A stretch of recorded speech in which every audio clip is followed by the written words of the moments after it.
सारा सामान आंगन में आ गया था। पापा के इशारा करने पर आकाश भागता हुआ गया और गली के नुक्कड़ पर पास के एक स्टडी बूथ से ट्रेन के बारे में पूछताछ कर आया। ट्रेन 1.5 घंटा लेट थी, यानी अब 4 बजे पहुंचेगी। चलने के लिए तैयार खड़े दादाजी दादी जी को सहारा देकर पापा ने वहीं बिछी खाट पर बिठाया और स्वयं खंभे के सहारे सिर झुकाकर बैठ गए। आकाश दूसरे कोने में गुफ्तगू कर रहे भाई बहन अनुराधा साहिल के पास आया। आकाश के बैठते ही अनुराधा ने कुड़कर कहा, ट्रेन को भी आज ही लेट होना था। छोड़ री, अब जा तो रहे हैं, 1.5-2 घंटा और सही। अच्छा है बाबा पिंड छूटा, अब 4-6 माह क्या आएंगे। मगर माँ तो बोल रही थी, साहिल रहस्यमय ढंग से फुसफुसाया। दादाजी दादी जी अब वहीं रहेंगे, चाचा जी के पास। अनुराधा को सहसा विश्वास ही नहीं हुआ। अविश्वास से उसे देखती रही। कसम से मैं खिड़की की ओट में खड़ा था। उसने गले पर हाथ रखा। अभी सुबह ही मम्मी पापा से बोल रही थी। पापा कमरे में अपना बैग जमा रहे थे। मम्मी कपड़े तहकर उन्हें देती जा रही थी। बैग जमाते हुए पापा ने मम्मी से कहा, अब देखो देवरानी कितने दिन रखती है उन्हें। कितने कितने दिनों नहीं। मम्मी एकदम उखड़ गई। उनसे स्पष्ट कह देना, आखिर वे भी उनके बेटे बहू हैं, उन्हें भी तो सेवा करनी चाहिए इनकी। मेरी बात सुनो अंजू, मैं कुछ नहीं सुनना चाहती। कब तक हम ही सारा खर्च वहन करते रहेंगे? क्या उनकी कोई जिम्मेदारी नहीं है? भगवान का दिया सब कुछ तो है उनके पास, फिर संभालते क्यों नहीं अपने माता पिता को? तुम्हारा कहना सही है अंजू। पापा ने निरीह नजरों से मम्मी की ओर देखा, पर देवरानी इस बात को समझती ही नहीं। फिर मैं कैसे समझ जाती हूँ? तमक कर मम्मी ने बात काट दी। पापा ने विवशता से नैन झुका लिए। मम्मी भिन्नाकर कमरे से बाहर निकल गई। आकाश अनुराधा के मुख खुले के खुले रह गए। यह सुनकर कुछ क्षणों तक उनके बीच मौन छा गया। अनुराधा को लेश मात्र भी विश्वास नहीं था कि चाची जी 1.5-2 माह से अधिक दोनों को रखेंगी। पिछली बार भी जब वे गए थे, शायद 6 या 7 वर्ष पूर्व, 2 ही माह में वापस भेज दिया था। अब जब मालूम पड़ेगा कि हमेशा के वास्ते आए हैं तो? अनुराधा ने चोर निगाहों से पापा को देखा। पापा सिर झुकाए किसी गहन चिंता में लीन थे। उनके मन में मच रहे तूफान को बेटी भली भांति महसूस कर रही थी। एक वे ही तो हैं जो दादाजी दादी जी को चाचा जी के यहाँ नहीं भेजना चाहते, मगर ये चारों, पत्नी, आकाश, अनुराधा, साहिल भी क्या करे? घर के हालात ने तो इन चारों को ऐसा सोचने के लिए विवश कर दिया था। पापा की पगार इतनी थी नहीं कि सबका गुजारा आराम से हो जाता। आधी पगार दादाजी दादी जी की बीमारी, दवा, डॉक्टर में खर्च हो जाती। शेष में घर खर्च चलाना भी मुश्किल हो जाता। बच्चों की अधिकांश फरमाइशें अधूरी ही रह जाती। मगर पढ़ाई के खर्चों में वे कैसे कटौती कर सकते थे? फीस भी भरना जरूरी, कॉपी किताबें लाना भी जरूरी। आकाश कंप्यूटर कोर्स करना चाहता था, अनुराधा सिलाई। 2-2.5 वर्ष की मेहनत के बाद दोनों घर को सहारा देने लायक हो जाते, मगर काफ़ी खींचतान करने के बावजूद महीने के आखिर में कुछ भी नहीं बच पाता। ऐसे में इन क्लासों के लिए फीस के पैसे कहाँ से आते? धीरे धीरे उनके दिलों में यह धारणा घर करने लगी कि यदि चाचा जी दादाजी दादी जी को अपने पास बुला लें तो खर्चों में कितनी बचत हो जाया करे। वे पापा को समझाने का यत्न करते। चाचा जी के पास इतना पैसा है, अच्छी नौकरी है, फ्री मेडिकल सुविधा है, नौकर चाकर सब तो हैं। दादाजी दादी जी वहाँ आराम से रहेंगे। तुम्हारा कहना सही है बेटे। पापा सहमत होते हुए भी विवशता जतलाते, मगर बिना बुलाए कैसे भेज दूँ? हद है। बेटे के पास जाने के लिए भी आमंत्रण की ज़रूरत है बेटे। तुम्हारी चाची जी का जो स्वभाव है, फिर आप चाचा जी से क्यों नहीं कहते कि वे चाची जी को समझाएं? समझाना चाची जी को नहीं है, समझना चाचा जी को है। ये तीनों को पापा की फिलॉसफी कुछ समझ में ना आती। पापा मुस्कुराकर चुप हो जाते। उनका दृढ़ विश्वास था, माता पिता की सेवा स्वयं की इच्छा शक्ति से होती है। यह बेटे का कर्तव्य है। याद दिलाने की बात नहीं। बेटे में यदि सेवा की भावना होती तो पत्नी चाहे लाख उग्र या झगड़ालू हो, उसे हर हाल में सेवा करनी होगी। बेटा ही यदि इसे झंझट समझे, दूर रहने की कोशिश करे, तो पत्नी को क्या पड़ी है। पापा अभी भी न भेजते, मगर पिछले दिनों दादाजी चलते चलते कई बार गिर पड़े। उनका मोतियाबिंद पक गया था। घुटनों का दर्द भी ज़्यादा परेशान करने लगा था।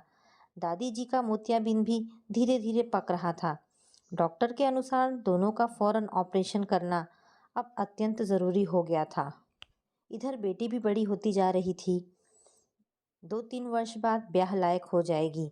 घर में जो खर्चे लगे थे, उसके हिसाब से तो उसकी शादी के वास्ते 5,000 जमा करना भी मुश्किल था।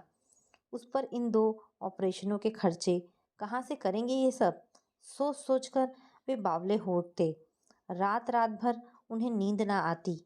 चिंता के कारण करवटें बदलते या उठकर भगवान के सम्मुख ध्यान लगाकर बैठ जाते।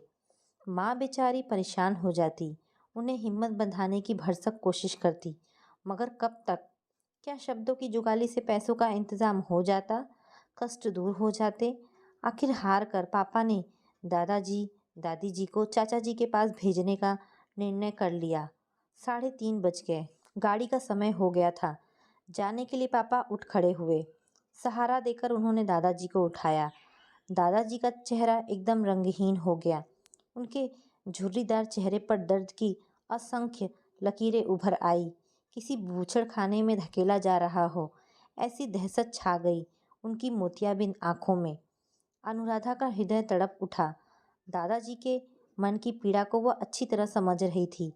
चाची जी उनके संग कैसा व्यवहार करेंगी, इसकी कल्पना मात्र से ही वे निढाल हुए जा रहे थे। पिछली बार का कटु अनुभव वे भुला नहीं पा रहे थे। तब पहुंचने पर शुरुआती 4-6 दिनों तक बहू अच्छी रही थी। नौकर भी दोनों का सम्मान करते थे। उनके मालिक के माता पिता हैं, सोचकर दौड़ दौड़ कर उनका काम करते थे। मगर बाद में जब देखा मालकिन को स्वयं ही फिक्र नहीं है, उल्टे चिढ़ती है उनके नाम से, तो नौकरों ने भी तवज्जो देनी छोड़ दी। सच भी है, नौकर अपनी मालकिन के रुख के अनुसार ही व्यवहार करेंगे। वे क्यों अपनी नौकरी खतरे में डालते?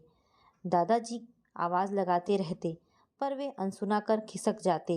एक गिलास पानी के लिए भी दादाजी को उनकी गुहार करनी पड़ती। दादी जी भारी हृदय से सब देखती रहती। घर में सभी तरह के फल आते थे। फ्रिज भरा रहता था।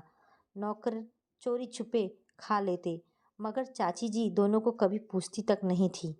वो जिस तरह तरसा तरसा कर उन दोनों को रख रही थी, उसे देखकर दादी जी का हृदय अंदर तक निहत हो जाता। जिस पुत्र को अनेकानेक तकलीफें सहन कर पाला, जिसकी उच्च शिक्षा के लिए अपने गहने तक बेच दिए, योग्य होने पर उसी की पत्नी इस तरह का ओछा व्यवहार कर रही थी। अपने पति की जा रही उपेक्षा को वे सह भी लेती, मगर पति के अपमान को अब वे सह नहीं पा रही थी। उन्हें बिल्कुल अच्छा नहीं लगता था कि थोड़े से फल या दूध के लिए पति नौकरों से बार बार कहें। वे पति पर झल्लाती, क्यों बोलते हो बार बार? फिर क्या करूं? दादाजी विवशता से दवा की गोली दिखलाते। डॉक्टर ने खाली पेट दवा लेने से मना किया है। गांव में तो ज़रूरत ही नहीं पड़ती थी बोलने की। अंजू स्वयं ही सब। दादी जी चुप रह जाती। आखिर हार कर उठती और रसोई में जा फल ले आती। फ्रिज खोलते समय उनका हृदय अपराध बोध से भर जाता। ऐसा लगता मानो चोरी कर रही हो। मगर उस दिन तो हद हो गई। यूँ चाची जी दादी जी के लिए जब भी दूध भेजती, पानी मिला देती थी। पहली बार दादी जी को मलाई जमी हुई नजर आई। दादी जी का माथा ठनका। आज बहू रानी इतनी मेहरबान कैसे हो गई? कुछ सोच उन्होंने दादाजी को ग्लास ढककर रख देने को कहा और स्वयं दबे कदमों से चलते हुए रसोई के करीब जा उधर की टोह लेने लगी। चाची जी धीमे स्वरों में मुंह लगे नौकर को डांट रही थी। कुत्ता अंदर घुस कैसे गया? पता नहीं मैडम, इधर से माली गया था बगीचे में, उसी ने जाली वाला दरवाज़ा, जरा भी ध्यान नहीं रखते तुम लोग। चाची जी फुफकारी, अब एक काम करना, बाकी दूध का दही जमा देना, दोपहर में उसी की लस्सी बना देंगे दोनों के लिए। दादी जी ने सुना तो सन्न रह गई। काटो तो खून नहीं, यह इज्जत? पेट काट काट कर जिस लड़के को इतना पढ़ाया लिखाया, सम्मानजनक ओहदे के लायक बनाया, उसी की पत्नी ऐसा बर्ताव कर रही है। अपमान से उनका तन मन सुलग उठा। बहू अंजू दूध में मक्खी गिर जाने मात्र पर वह दूध नहीं देती थी, और यह बड़े घर की बेटी, कुत्ते का मुंह मारा हुआ दूध। छी! क्रोध से भभकती हुई वे कमरे में आई और दादाजी के हाथ से ग्लास छीन लिया। अब जाने दो रमेश की माँ। दादाजी ने उन्हें शांत करने का यत्न किया।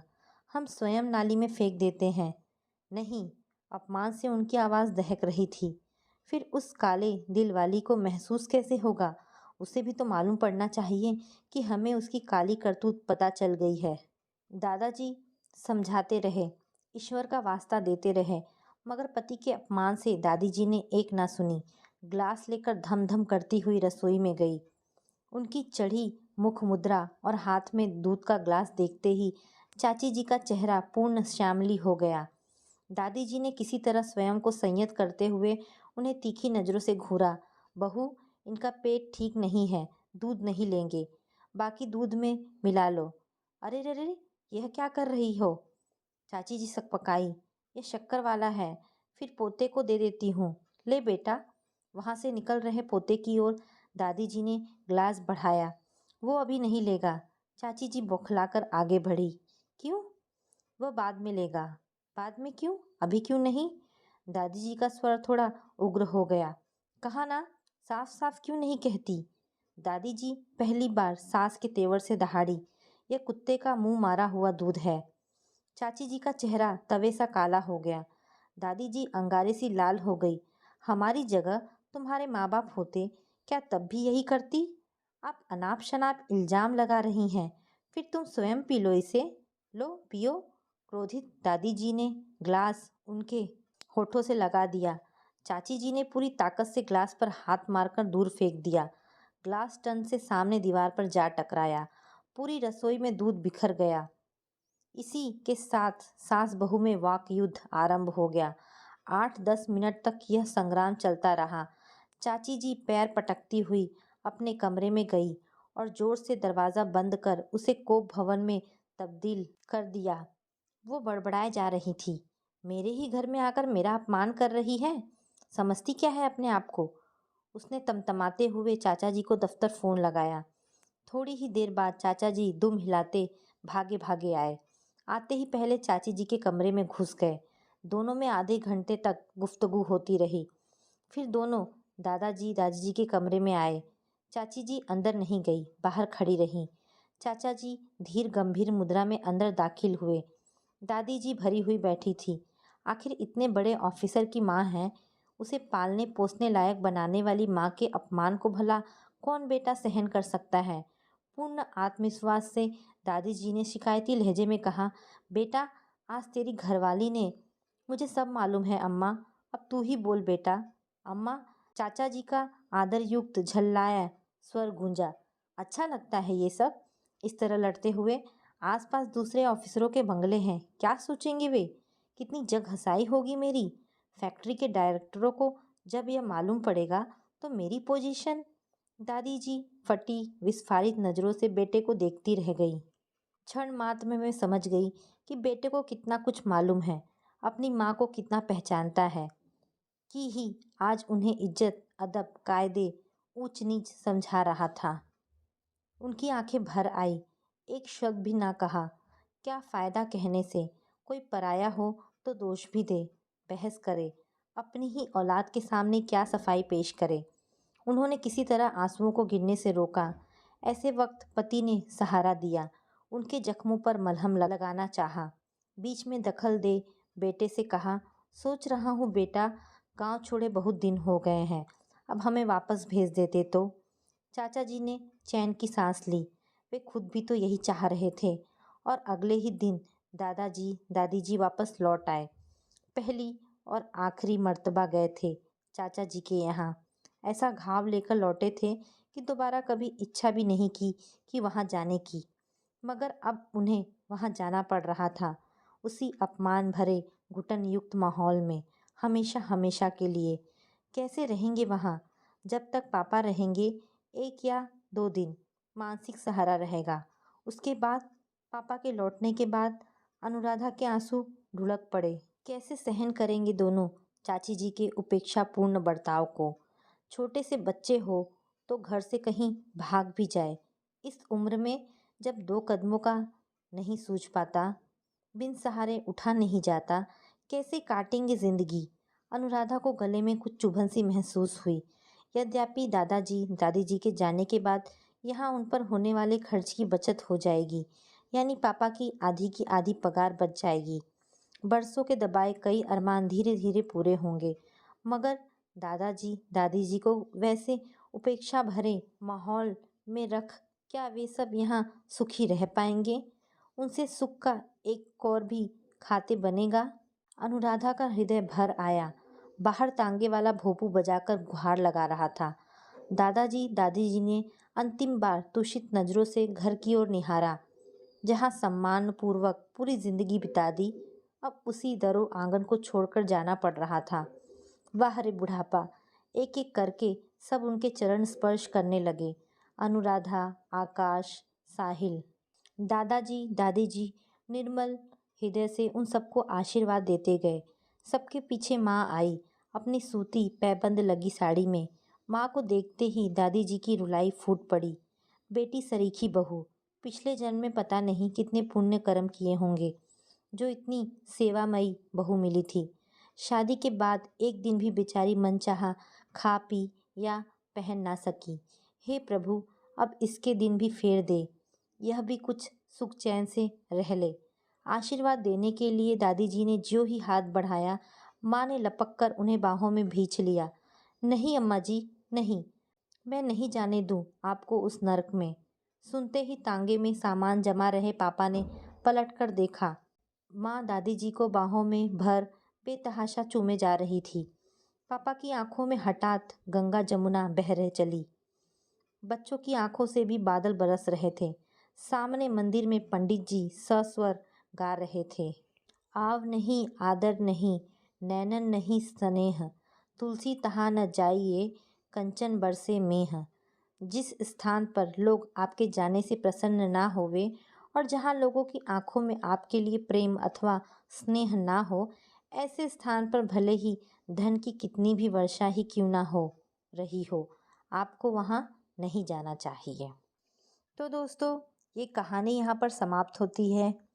आशा करती हूँ आपको ये कहानी पसंद आई होगी। अगर आपको कहानी पसंद आई है तो प्लीज़ इसे लाइक एंड शेयर करें। धन्यवाद दोस्तों।